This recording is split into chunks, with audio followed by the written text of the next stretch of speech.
আসসালামু আলাইকুম ভিউয়ার্স, আপনারা কেমন আছেন?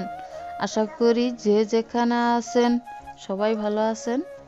আপনাদের মাঝে আবারও চলে আসলাম নতুন একটা ভিডিও নিয়ে।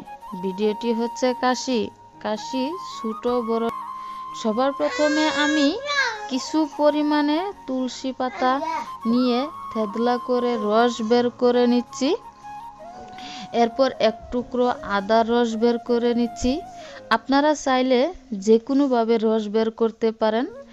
এরপর কিছু পরিমাণ লেবুর রস নিয়েছি, এক টুকরো মিঠাই নিয়েছি।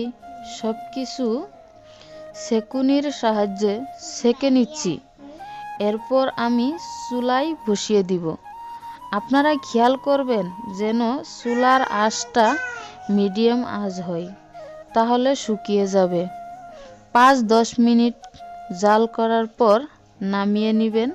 নামিয়ে নেওয়ার পর কিছু হালকা ঠান্ডা হলে খেয়ে দেখবেন গলার খুসখুসে দূর হয়ে গেছে।